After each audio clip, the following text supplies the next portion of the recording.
എല്ലാവർക്കും പാഠവത്തിലേക്ക് സ്വാഗതം. ശ്രീമദ് ഭഗവത്ഗീതയിലെ 3-ാമത്തെ അധ്യായം കർമ്മയോഗം. കർമ്മയോഗത്തിലൂടെ ഭഗവാൻ കർമ്മത്തെ പറ്റിയിട്ടാണ് പറഞ്ഞു തരുന്നത്. അതായത് നമ്മുടെ കർമ്മം അതെങ്ങനെ അനുഷ്ഠിക്കണം എന്നതിനെപ്പറ്റി വളരെ വിശദമായി തന്നെ ഭഗവാൻ ഓരോ ശ്ലോകത്തിലൂടെയും നമുക്ക് പറഞ്ഞ് മനസ്സിലാക്കി തരുന്നുണ്ട്. നമുക്ക് 10-ാമത്തെ ശ്ലോകം അതെന്താണ് എന്ന് നോക്കാം. സഹയജ്ഞ പ്രജാ സൃഷ്ട്വാ പുരോവാച പ്രജാപതി അനേന പ്രസവിഷ്യത ഏഷാവോ അസ്തു ഇഷ്ടകാമധൂക്. ഇതാണ് 10-ാമത്തെ ശ്ലോകം. അർത്ഥം, യജ്ഞഭാവത്തോടുകൂടി പ്രജകളെ സൃഷ്ടിച്ചിട്ട് പണ്ട് പ്രജാപതിയായ ബ്രഹ്മദേവൻ പറയുകയാണ്, ഇതിനെക്കൊണ്ട് അഭിവൃദ്ധിയെ പ്രാപിക്കുവിൻ.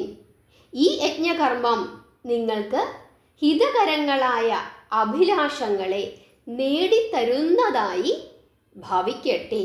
ഇതാണ് അർത്ഥം. ഇവിടെ പ്രജാപതിയായ ബ്രഹ്മദേവൻ സൃഷ്ടിയുടെ ആരംഭത്തിൽ തന്നെ യജ്ഞകർമ്മങ്ങളോടൊപ്പം പ്രജകളെ കൂടി സൃഷ്ടിച്ചു. എന്നിട്ട് ഈ യജ്ഞകർമ്മങ്ങൾ കൊണ്ട് ഐശ്വര്യസമ്പന്നരായി തീരുവിൻ എന്ന് ബ്രഹ്മദേവൻ പ്രജകളോട് പറഞ്ഞു. യജ്ഞകർമ്മത്തെ പറ്റി വളരെ വിശദമായി 9-ാമത്തെ ശ്ലോകത്തിൽ ഭഗവാൻ അർജുനനോട് പറയുന്നുണ്ട്. എന്താണ്? അതായത് ഫലം ഇച്ഛിക്കാതെ നീ ചെയ്യുന്ന എല്ലാ പ്രവൃത്തിയും അത് യജ്ഞമായി കണക്കാക്കുന്നു. അതുകൊണ്ട് തന്നെ ആ യജ്ഞത്തിൻ്റെ ഫലം നിനക്ക് ലഭിക്കുക തന്നെ ചെയ്യും. ഫലം ഇച്ഛിക്കാതെ ചെയ്യുക. ഇപ്പോൾ നിന്റെ മുമ്പിൽ വന്നു ചേർന്നിരിക്കുന്ന കർമ്മമെന്ന് പറയുന്നത് യുദ്ധമാണ്.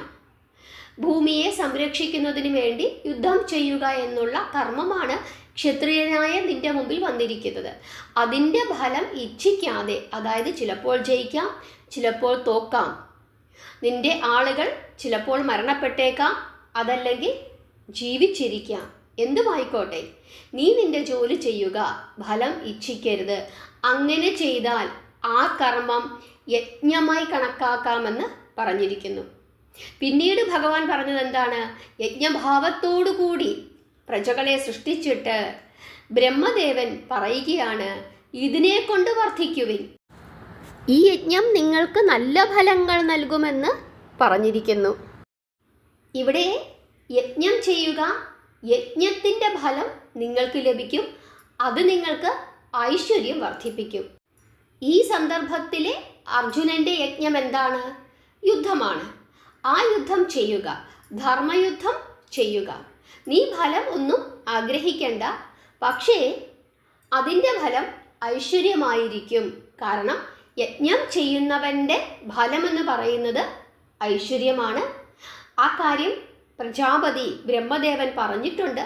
പക്ഷേ ഫലമൊന്നും ഇച്ഛിക്കാതെ ചെയ്യുന്ന കർമ്മത്തിനാണ് യജ്ഞത്തിൻ്റെ ഫലം ലഭിക്കുന്നത്. യജ്ഞം ചെയ്താൽ തീർച്ചയായിട്ടും അതിനൊരു ഫലമുണ്ടാകും.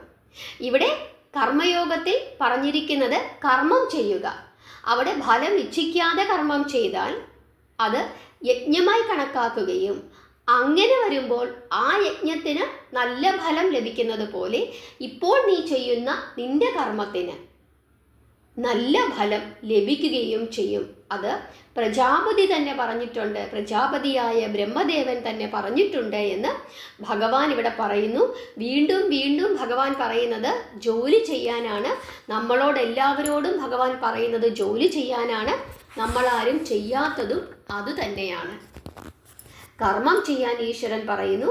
അതുകൊണ്ട് എല്ലാവരും കർമ്മം ചെയ്യുക, പ്രാർത്ഥിക്കുക. കർമ്മത്തിൻ്റെ ഫലം അത് ഈശ്വരൻ നിങ്ങൾക്ക് നൽകും. പക്ഷേ ആ കർമ്മം യജ്ഞമായി കണക്കാക്കുന്നത് നിങ്ങൾ ഫലം ആഗ്രഹിക്കാതെ നിങ്ങൾ നിങ്ങളുടെ ജോലി ചെയ്തുകൊണ്ടിരുന്നു കഴിഞ്ഞാൽ അതിനെ ഒരു യജ്ഞമായി ദേവന്മാർ അല്ലെങ്കിൽ ദേവതകൾ കണക്കാക്കുമെന്നും അതിൻ്റെ ഫലം നിങ്ങൾക്ക് ദേവതകൾ തരും എന്നുമാണ് ഇവിടെ ഭഗവാൻ പറഞ്ഞിരിക്കുന്നത്. നിങ്ങൾക്ക് ഈ ശ്ലോകത്തിൻ്റെ അർത്ഥം കൃത്യമായി മനസ്സിലായോ? എന്താണ് ഇവിടെ ഭഗവാൻ ഉദ്ദേശിക്കുന്നത് എന്ന് നിങ്ങൾക്ക് മനസ്സിലായോ?